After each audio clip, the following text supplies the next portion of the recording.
Halo semuanya, pantun dulu nih. 2, 3 kapal selam, selamat pagi, siang, sore, dan malam. Ri, wah, Jumpa lagi sama gue Jeff di RDA Talk. Hari ini gue ditemenin sama Babel nih, yang tadi sedikit ngobrol terus tadi suaranya ada kan, untuk jadi host di episode kali ini, di episode 1. Kalau yang kemarin itu bukan episode 1, itu episode 00. Masih kenalan iya, doang, mm-mm, belum diskusi banyak. iya, Oke. iya, iya. Hari ini kita sih ngobrol lagi ya. Oke, aku Abel. Jadi Jeb ngomongnya gua elu, aku ngomongnya aku kamu gitu kan. Jadi biar melengkapi di Indonesia Raya. Oke, hari ini Bener. aku akan nemenin Jeb nih buat diskusi. Nggak diskusi sih sebenarnya, kita ngobrol aja ya, ngobrol tapi direkam gitu ya kan. Yo, Tentang apa kita ngobrol hari ini ya? Tentang RDA ngobrolnya aja yang lah. Nah, ngobrol yang agak berisi aja. Biasanya kita ngomongnya kosong ya. hmm. Kadang emang lebih sering otaknya kosong gitu. Jadi yang keluar juga nggak tahu gitu sebenarnya. Heeh, Sekarang asal kita ya. coba rada terstruktur dikit gitu ya kan. Mhm. Heeh. Gimana nih, kita ngomongin RDA aja kali ya? Ngomongin RD ya pasti banyak yang masih belum tahu tuh. Mhm. Temen gue juga banyak yang nanya-nanya. Lu perusahaan Iya. apaan sih? Perusahaan ini gue udah jelasin. Itu apaan anjir? Masih kagak paham memang. PA semua teman gue. Mungkin kita Buat bakal jelasin di teman-temannya sini. Jep yang dengerin kalian dikatain PA nggak apa-apa lah ya. Emang PA udah biarin ya. Jangan. Ya udah, apa sih Jep RDA itu? Nah, ini biar Nah, teman-temannya Jep makin paham atau kalau nggak paham juga ya ya udahlah emang udah nasib gitu kan. iya, emang udah nasib otaknya nyempit. Canda. Nah, ini gue mau jelasin nih. Kita udah nyinggung pembahasan ini di episode 00 kemarin ya kan sama Mas Angga. Ya, RD Teknologi Indonesia atau biasa disebut juga Rothschild Data Analyst itu kepanjangannya. Rothschild Data Analyst merupakan perusahaan yang bergerak di jasa konsultansi migas, minyak dan gas. Yang disebut juga di dunia migas ini service company sih. Iya, Kita tuh lebih kayak ke arah service company, memberikan jasa untuk keperluan-keperluan di bidang minyak dan gas gitu. servis, kayak motor aja di servis ya. Beda. Oh beda. Oke. Jadi guys, Servis tuh itu yang itu tuh kalau mau main bulu tangkis. iya bener sih Iya, sebenarnya bener ya. kayak main volley gitu kan juga sama servis. Ya gitu deh. Service company nih guys. Biasanya kita di-hire nih sama perusahaan K3S. Apa lagi K3S itu kan? K3S tuh apa ya? Ini Panjang. kontraktor, kontrak kerjasama, kontraktor kontrak kerjasama nih, yaitu yang miliki kontrak kerjasama sama pemerintah Republik Indonesia nih, yang kalau di sini sih diwakilin sama SKK Migas. SKK Kalian dulu Migas. pasti sering deh dengar SKK gitu kan, sering ada di meeting gitu. Jadi contohnya K3S ini sih kayak perusahaan minyak yang ada di Indonesia gitu sih, kayak Pertamina, itu BUMN. Salah satu Hmm. K3S itu yang BUMN, ada Pertamina, ada Chevron, kalau pernah dengar Chevron. Dulu ada Total, tapi Chevron nama Total sekarang sih udah buy. Udah jadi Pertamina juga ujung-ujungnya. Iya, tapi pom bensinnya masih ada total sih. Total apa nih? Total air minum. Total pom bensin masih ada.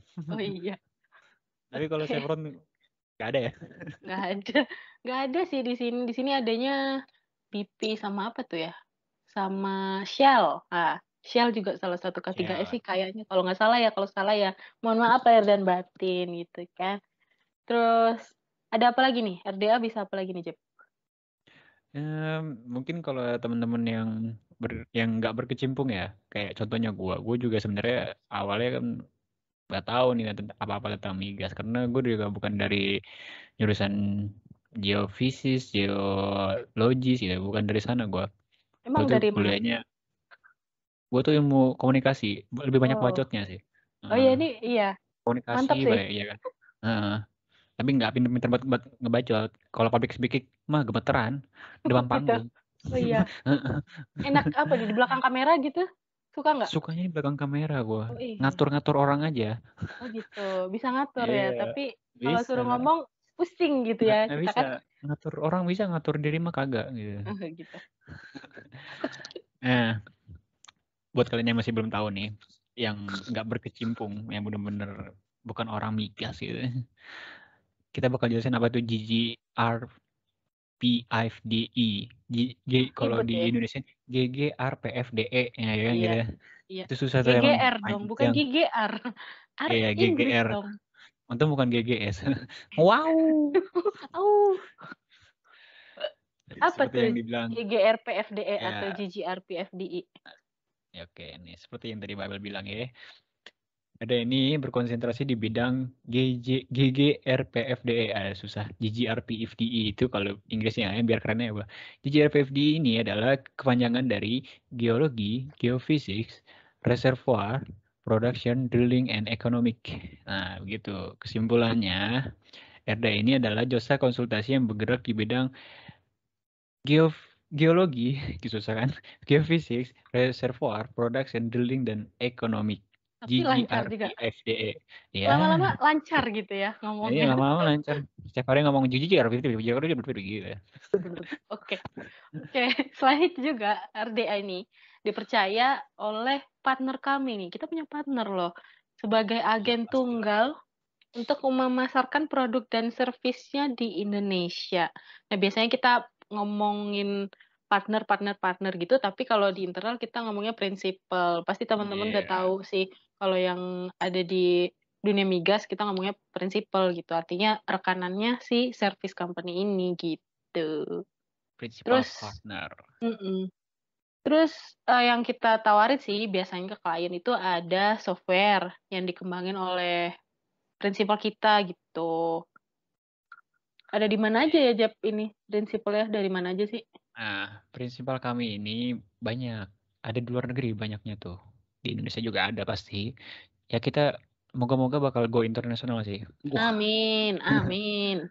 Nih, pertama tuh ada dari Norway, ada UK, dan mayoritas nih ya. Mereka itu ada kantor cabangnya.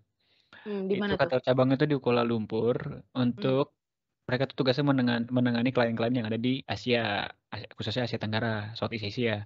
oke. Nah, RDA ini kalau sebagai agen tunggal ya cuma kita aja yang bisa menaruhkan produk mereka di Indonesia. Cuma kita doang, the one and only. The Oke, one and mantep only banget. seller, yoks. Yo. Kayak selain software sih kita juga bisa ngasih service ya atau jasa buat bantu nyelesain masalah. Bukan masalah sih apa ya kayak kerjaan teman-teman gitu yang kerjanya di bidang GGRP FDI. Mungkin ada contohnya kayak pernah dengar nggak kemarin ada berita ada blowout atau kebocoran rig Hmm. yang di laut? Pernah Nah, dengar nggak tuh, Jep? ya pernah dengar pernah. Itu ada filmnya juga kan? Apa ya nama judul filmnya lupa aku. Judulnya Horizon. Aduh, Ah, depannya lupa. Ya kan? Horizon, iya Horizon. Depannya apaan ya? Deepwater Oh, Horizon. Nah, itu yang juga main film si salah ini kan, satu yang main Komeng, blowout. Komeng, Bukan Komeng. Uhuy. spontan. Bukan. Mark Wahlberg ya? Yes, bener Ya, banget. Mark Wahlberg. Tuh, blowout. Kalau misalkan ada masalah kayak gitu, partner kita atau prinsipal kita juga bisa tuh nyelesain masalah yang kayak begitu. Jadi nanti mereka akan apa ya? Melihat secara langsung, bukan secara langsung sih. Mereka akan meninjau si rig yang ada blowout itu atau ada kebocoran dengan Mm. teknologi mereka yang wow gitu. Jadi mereka akan ibaratnya kayak menyumbat gitu, menyumbat si bocor itu Sumbat biar lah. nggak bocor lagi gitu. Kayak misalnya keran kalian nih bocor ya, kalian Nah, sumbat dong pasti. Entah pakai hmm, tangan, pakai batu, lem, serah kalian. Nah, mereka punya alatnya itu yes, mereka buat punya nyumbat. teknologinya. Mm-mm. Selain itu kita juga nyediain jasa ya kayak seismic reprocessing. Kalau buat teman-teman geologi geofisik sama petroleum drilling pasti nggak asing lah sama seismic reprocessing. Nah, Tuh, tuh. kita juga bisa kok ngerjain itu semua gitu. Nah, kalian pasti paham lah yang migas yang nggak paham ya udahlah. Kayak dengerin aja podcastnya. Biar kalian lebih tahu, siapa tahu nanti Benar. besarnya kalian punya anak gitu kan, Hmm. kerja di dunia perminyakan, atau punya keponakan sepupu yang misalkan masih SMA nih, terus bingung mau kuliah di mana, kalian bisa aja cari jurusan perminyakan, geologi, geofisika, Iya, atau juga pertambangan, tapi kita nggak bahas lebih lanjut tentang pertambangan ya, soalnya kita di iya, industri migas, kayak migas. gitu. Terus Dengerin podcast kita ini nggak cuman heeh, ini loh, nggak cuman kayak tadi yang Mbak Abel bilang, tapi kita bisa jadi nambah obrolan gitu loh, nambah topik mhm, obrolan. Kalian ini yang pertamanya nggak pernah tahu migas, nggak pernah ngomongin migas apa ya, nggak peduli amat gitu ya. Tapi mhm, kalau kalian tahu tentang migas, tahu karena dengerin ya, karena dengerin kita, ya mhm, kalian jadi ada obrolan lain gitu. Jadi misal ada berita tentang migas di TV ataupun di medsos, kalian bisa ngerti, kalian bisa diskusi sama yes, teman kalian begitu. bener banget. Selain itu kita juga ada apa lagi nih, Jep? Selain software, Hmm. jasa, konsultansi, ada apa Hmm. lagi? Ada manpower. Kita juga ada manpower. Kita menyediakan manpower untuk menjadi support engineer gitu. Untuk Oh, perusahaan-perusahaan K3S yang tadi kita udah bahas sebelumnya di awal-awal iya. gitu. Jadi Power Ranger juga nggak? Wah, power bank. Power bank. Powerbank. Iya, diem, toto habis aja. Kagak dipakai ya, tahu habis Iya. gitu ya kan. Heeh. Aduh, harusnya nih kita ada satu orang lagi nih yang bisa ditanya-tanyain ya, atau bisa Iya nih. berdiskusi lah lebih lanjut mengenai Iya, RDA. lebih paham Tapi dia. siapa ya? Enaknya siapa nih? Hmm. Mas Angga atau Mas Odi, manajer kita tuh. Oh ya, apa CEO kita, Ibu Rosi? Wah, Wah, ngeri itu kali. dia. Itu Ngeri lebih kali. mungkin lebih keren lagi tuh. Ya, mereka Iya, bertiga keren sih. Cuman iya, kalau ada CEO kan lebih menarik lagi ya kan pembahasannya iya. untuk episode selanjutnya. Iya, bener. Jadi CEO kita perempuan loh, girls power atau women's power. Jadi CEO kita tuh, Yoi. seorang wanita, ya, Ibu Rosi Purnamasari namanya. Kalau buat, rekan-rekan yang emang udah kerja di dunia migas pasti nggak asing lah sama Ibu Rosi ini. Duh, keren banget deh pokoknya. Kartini masa ini. Wah. Masa kini kali ya? Masa kini Masa Bu Rosi ini? Purnamasari. Masa itu? Serba I kan tuh belakangnya. Ya udah, Kartini masa kini. Wah. yes. Gimana kalau kita langsung panggilin aja Ibu Rosi Purnamasari untuk bergabung sama Abel dan Jep. Silakan Mbak. Halo, halo semua. Halo Mbak. Aduh. Apa kabar nih Mbak? Selamat pagi. Pagi Baik, Mbak. alhamdulillah. Alhamdulillah. Iya, Mochi Ada lagi di di mana kantor nih? apa di rumah nih? Saya di Baru mau nanya. kantor. Di Di kantor Aku ya? di kantor ini. rumah. Aku di Aku di rumah Mbak. rumah. Gak ada suara-suara anak sekolah ini ya. Jadi backing vokal ya. Apa, Mbak? Di sini juga ada Nggak suara apa-apa. itu tuh, workstation tuh bunyi ngung gitu. Aku juga lagi Oke. PPKM begini. Mm-mm. Iya, gimana? Iya, Hmm, jadi ini udah ada Mbak Rosi nih. Biasanya kita di kantor manggilnya Mbak Oci sih. Oci. Biar Jadi lebih nyantai. Mbak Oci ini seseorang di balik kesuksesan RDA. Wow.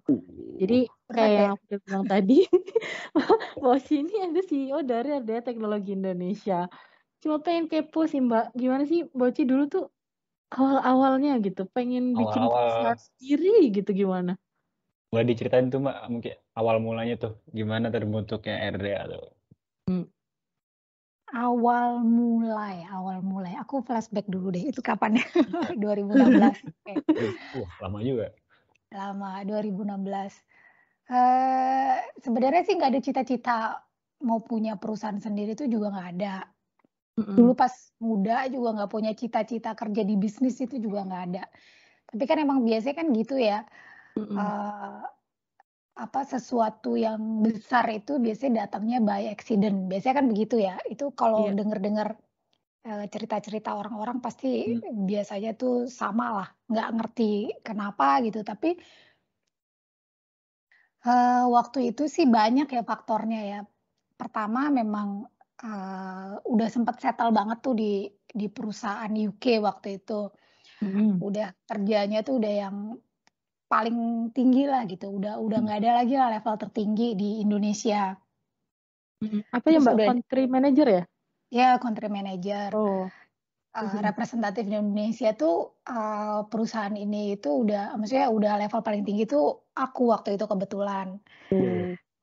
udah nyaman kan ya, jadi nyaman, terus mungkin kaget juga harus nge-hire orang, harus set up office, walaupun dibantuin banyak sih, maksudnya dari third party yang pokoknya terima beres nih, tolong buatin company. Jadi aku cuma tanda tangan doang. Jadi waktu itu aku nggak ngerti lah gimana sih caranya bikin company, dan nggak kepikiran karena memang dikasih otoritas kita mau bikin office di Indonesia, yang orang Indonesia paling tinggi kebetulan aku, ya udah jalan aja gitu pada waktu itu. Nah kemudian kan awalnya kan bagus tuh, happy, terus kayaknya enak juga ya posisi ini gitu. Secara finansial tuh emang enak, tapi secara tekanan itu berat banget.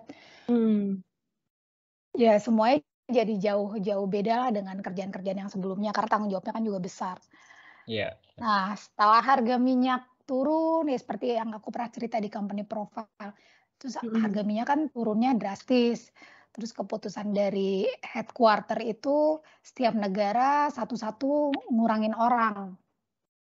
Jadi itu berurutan tuh dari UK, terus Eropa, negara-negara di Eropa, terus Malaysia, Australia, terakhir Indonesia. Indonesia mungkin anak bawang ya, orangnya kan paling dikit. Terakhir akhirnya Indonesia itu benar-benar cuma ditinggalin 1 orang gitu. Jadi termasuk aku itu harus keluar dari perusahaan, dan yang Indonesia ditutup pelan-pelan. Soal legalitas aku nggak ngikutin sampai akhirnya berapa lama ditutup. Tapi waktu itu udah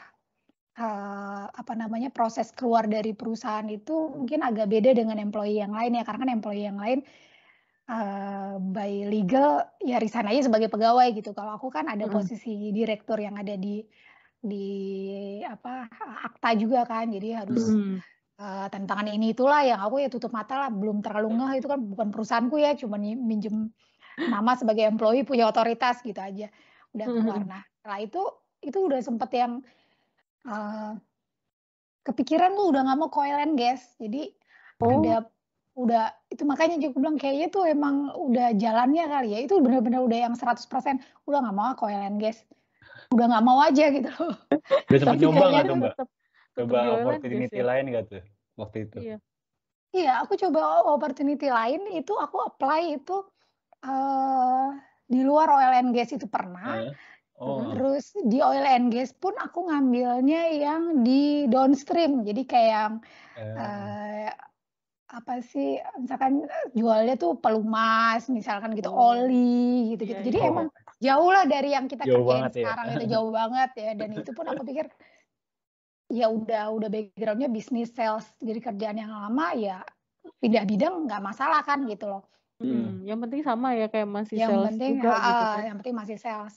Tapi nggak tahu kenapa terus setelah 3 bulan ya kalau nggak salah, emang nggak ada udah pernah juga ditawarin temen masuk ke perusahaannya dia, tapi itu pure IT, jadi IT telekomunikasi yang kliennya itu ke Telkom misalkan gitu, ke Indosat, jadi emang jauh lah di luar itu gitu kan. Itu juga aku udah ambil tuh, udah oke deh gitu.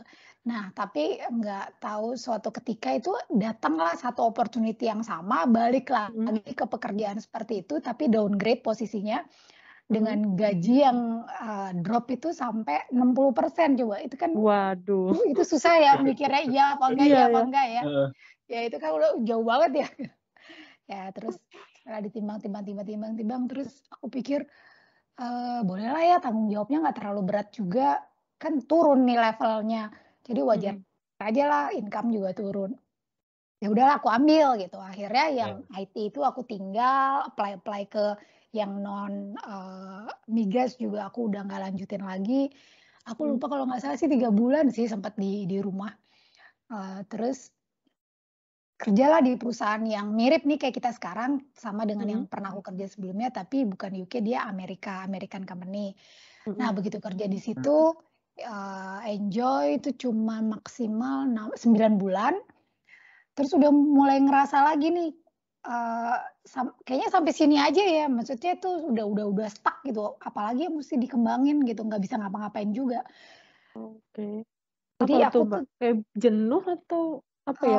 Kerjaanku kok gini aja ya kayak gitu? Iya, lebih kayak gitu, kok udah sampai sini aja. Jadi kalau jadi kita sales atau account manager atau sales manager atau country manager itu kan sebenarnya yang paling mayoritas itu kan numbers ya, tapi yang dihadapin itu kan sebenarnya sama lagi, cuman produknya aja yang beda-beda dikit gitu, tapi ketemu customer yang sama, terus ketemu internal yang mirip. Jadi mungkin kalau misalkan UK punya caranya sendiri secara bisnis strateginya, dan biasanya perusahaan yang lebih besar itu bisnis strateginya lebih challenging lagi, jadi yang birokrasi sampai ke headquarter, terus kita mesti meeting malam-malam nih, cuma minta approval yang menurutku receh banget ya, kayak gitu-gitu. Nah, kayak gitu tuh menurutku tuh jenuh gitu loh, maksudnya gimana ya, kita udah stres sama klien yang itu lagi, terus dihadapin internal yang ya pasti ada kendalanya gitu loh. Kalau nggak kendalanya yang level di Asia Pasifik, kendala yang di level di headquarter gitu, dan bermasalah itu lebih ke bukan personal sih, lebih ke pekerjaan yang berbelit-belit itu loh. Aku agak nggak nyaman tuh dengan pekerjaan-pekerjaan yang kayak gitu. Jadi kalau misalnya kita pengennya begini, sama mereka jangan deh, tahan dulu, nggak bisa gitu. Atau sesimpel aku cuman mau pinjem technical di Indonesia nih, nggak usah jauh-jauh harus ke ekspor, itu approvalnya harus ke bosnya yang di KL, terus ke bosnya lagi yang di headquarter yang di Amerika gitu. Jadi aku tuh nggak suka gitu loh yang kayak gitu-gitu. Jadi selalu mengalami yang mirip lagi gitu. Tapi sebenarnya itu harus dijalanin sih, masalah kebiasaan aja. Tapi dengan berbagai faktor yang gaji udah turun, terus apa namanya, seru ya. Terus kayak udah merana banget deh kayak, terus apalagi sih berhadapan dengan orang-orang yang baru yang kayaknya tuh belum sejalan gitu. Terus harga minyak turun, jadi kita kalau nego dengan klien itu pokoknya minimal 50% deh gitu. Itu tahun berapa ya Mbak yang Mbak Uci terakhir 9 bulan kerja itu? 2015, karena kan habis itu aku langsung 2015 sampai 2016, jadi kan April itu kan langsung setup RDA kan. Iya. Nah, jadi begitu udah, tapi aku punya keberuntungan begitu aku pindah di perusahaan terakhir itu, walaupun harga minyak rendah, mungkin networking juga ya, aku achieve gitu loh, achieve numbers.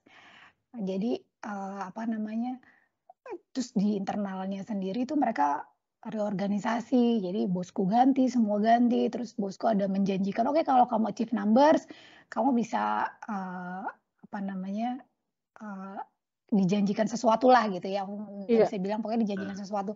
Tapi aku kan kalau orang udah berjanji tuh aku tanam banget ya, maksudnya kalau udah nggak tiba-tiba ya karena bosmu diganti, cuman sesimpel itu gitu. Oh gitu, nggak bisa dilanjutin, iya nggak bisa. Ya udah, terus akhirnya aku pikir, terus ngobrol-ngobrol sama teman-teman gini-gini. Kayaknya produk lain tuh nggak cuma di sini deh. Maksudnya kita bisa deh ngerjain yang lain. Karena kadang-kadang kalau ke klien tuh kita jualin A, mereka nanyanya, enggak kamu bisa nggak yang B aja gitu. Kok kayaknya lebih gampang ya. Udah coba aja deh. Nah, cuman gara-gara kayak gitu doang. Cuman gara-gara ngobrol warung kopi. Kadang itu jadi kepikiran tuh yang tadinya nggak kepikiran, terus tiba-tiba muncul deh pengen bikin apa gitu, sesuatu yang beda. Iya benar. Jadi kalau begitu udah kepikiran sampai nggak bisa tidur, itu biasanya aku seriusin gitu. Aku sering banget sampai sekarang gitu. Aku kalau punya sesuatu yang aku pikirin terus sampai nggak bisa tidur, oh berarti harus dilaksanakan gitu. Kayak ada yang ganjel gitu ya. Iya benar. Kayak ada hajat yang nggak nyampe gitu. Harus dilakuin, kalau enggak masih penasaran terus kan biasanya kita kayak gitu. Sama kayak misal mau beli apa ya, beli baju, pengen gitu tapi nggak dibeli-beli. Nah itu jadi beban pikiran gitu. Iya benar, jadi beban pikiran ya, itulah akhirnya menyebabkan resign, terus udah setup RDA, begitu ceritanya. Aduh, ngeri ya, maksudnya kayak langsung berani langsung aja nih bikin perusahaan sendiri gitu. Ya emang udah punya modalnya kan ya, modalnya kayak koneksi. Gak ada modal loh. Gitu. Koneksi Mbak, modal. Ya modalnya koneksi, tapi kalau modal secara uang tuh aku benar-benar modal dengkul sebenarnya. Dengkul. Jadi modalnya ya modal berani aja, risk taker. Iya, ngeri sih. Itu menarik sih ceritanya. Lika-liku banget ya emang, dari mulai harga minyak turun sampai yang lain-lainnya. Berarti tapi kalau dari logo RDA sendiri ada makna nggak tuh Mbak? Ada maknanya ya? Ada maknanya nggak tuh? Dari Rhodes Hill ataupun dari logonya merah, kuning, hijau, heksagonal gitu kan, segi 6. Iya, kalau dari warna kayaknya standar ya, warna Bentar ya. oil and gas kan. Iya, iya. Uh, Merah, kuning, hijau. Hijau, kuning, merah itu apa? Oil, minyak air gitu Hijau, kan. biru, ya, iya. Terus kenapa kalau milih dari namanya tuh? Namanya Rose Hill gitu. Nah iya, kalau nama memang ada filosofinya sih. Nah itu bikin nama juga nggak bisa tidur tuh. Jadi nggak tahu ya, kalau nggak bisa tidur itu selalu ketemu jawabannya gitu. Aku tipikalnya emang kayak gitu. Sesuatu yang aku pikirin banget, dan orangnya kadang-kadang overthinking gitu. Tapi kalau sesuatu yang udah aku pikirin banget, itu pasti ada jalannya gitu. Jadi waktu itu kan pengennya punya nama sendiri dan ada maknanya gitu. Nah R kan, aku udah mikirnya R tuh apa gitu. Terus begitu.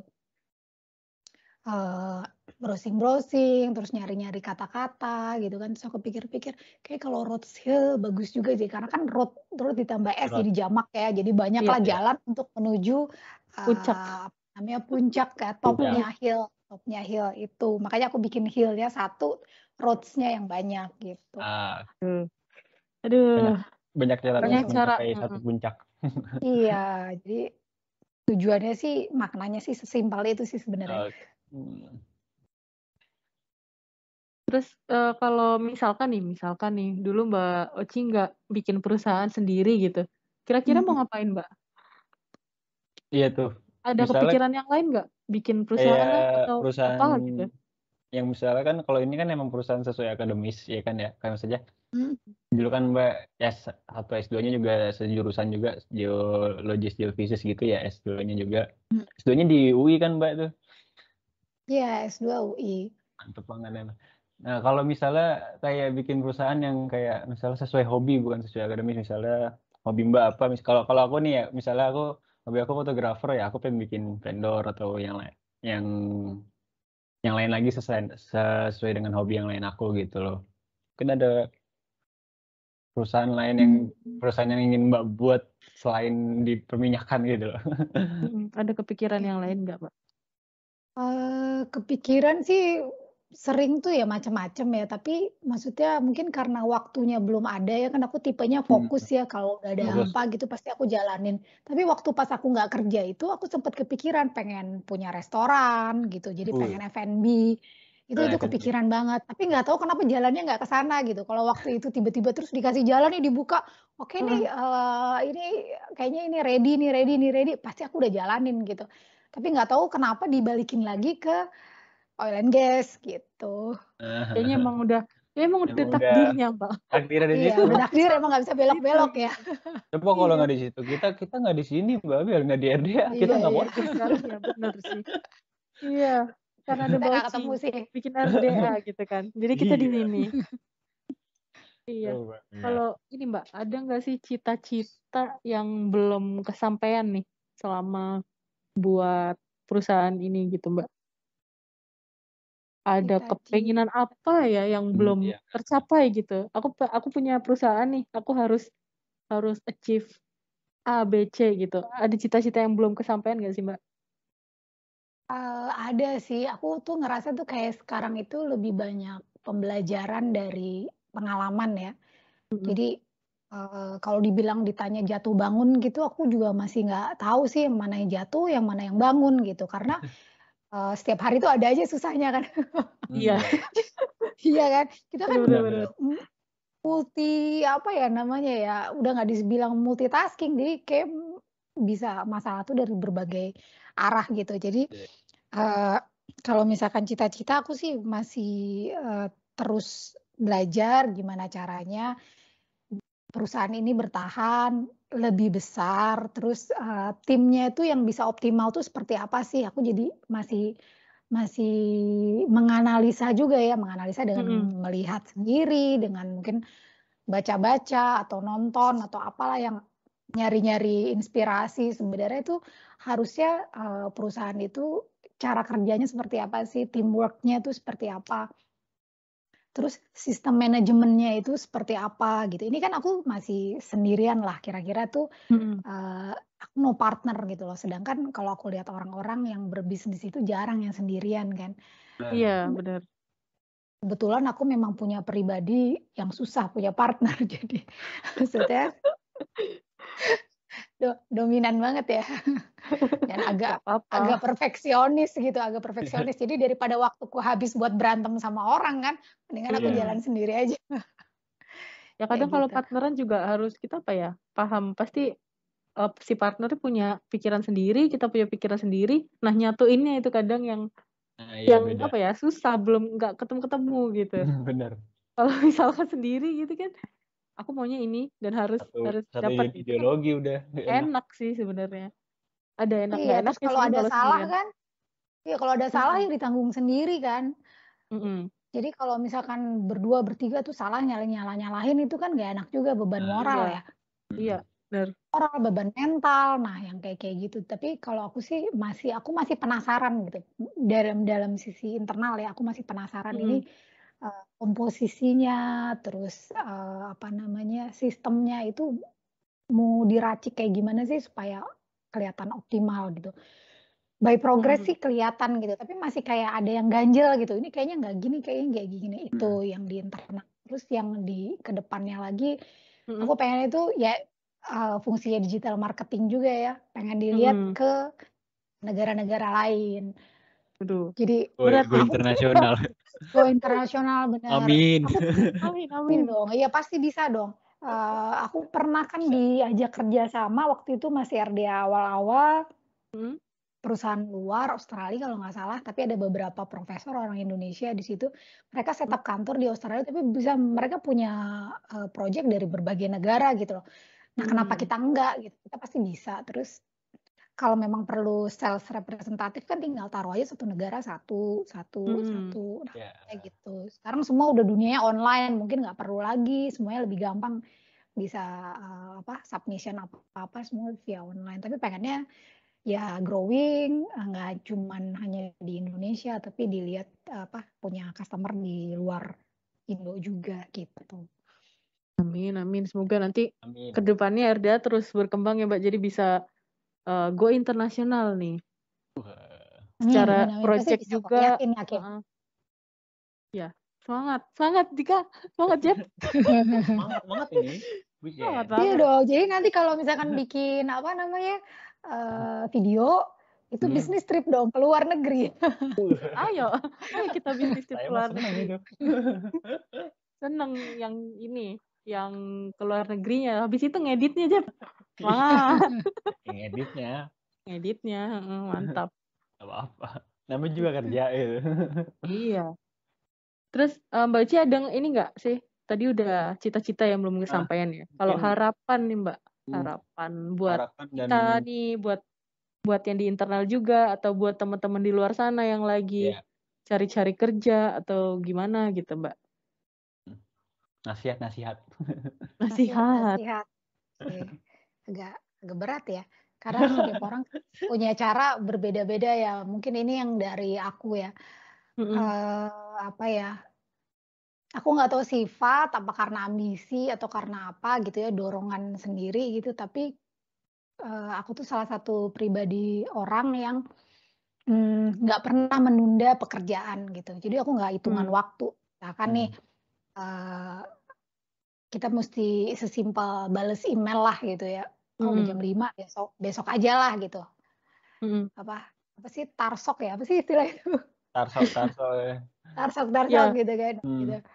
Nah, aku nggak kayak gitu orangnya. Jadi makanya itu kadang-kadang overthinking gitu, kadang-kadang kebawa tidur apa segala macam itu apa yang bisa aku kerjain hari itu aku selesaiin hari itu karena aku tahu besok itu pasti akan lebih banyak. Jadi aku nggak suka tuh yang nunda gitu. Menumpuk, karena pasti akan benar kumulasi nggak sehat juga buat kita kan. Kayak kepikiran.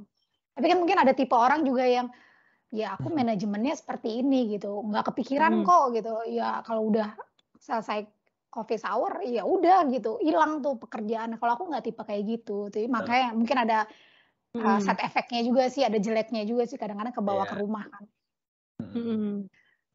Terus kalau kerja keras pastilah ya, kerja keras itu tidak membohongi hasil apapun cita-citanya gitu. Aku nggak pernah kepikiran punya perusahaan sendiri juga enggak, pokoknya ya kerja aja terus gitu sampai misalkan aku dulu di level account manager yang harus ngejerin kontrak jam 6 pagi, nongkrong di kantornya klien gitu. Aku tungguin gitu, aku jabanin gitu. Jadi maksudnya nggak sampai kerja keras yang dari sisi apapun gitu, nggak usah dipilih-pilih lah. Itu kan saatnya kita kerja keras, itu saatnya kita belajar dan kita berjalan menuju sukses sebenarnya.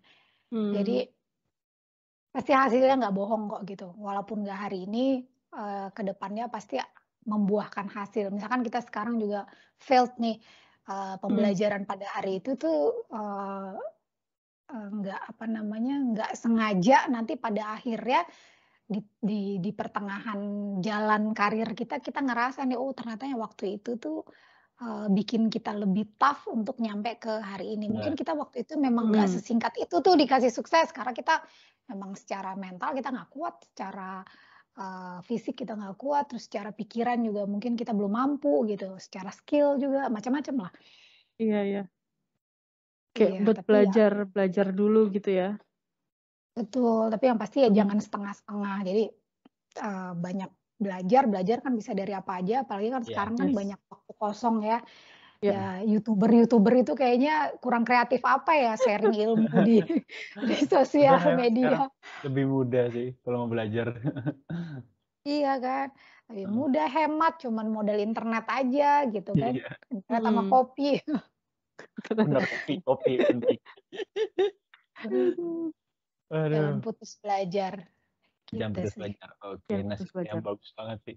Seru banget sih bahasanya kali ini. Mbak Uci udah ngasih tahu lika-liku ketika bikin perusahaan RDA ini sampai akhirnya kita sampai tercipta nih PT RDA Teknologi Indonesia. Ada aku dan Mbak Abel dan yang lainnya. Dan nggak terasa juga kita ngobrol udah 5 hari nih ya. Besok udah puasa aja kayaknya. Iya, besok lebaran kuda, nggak tahu deh.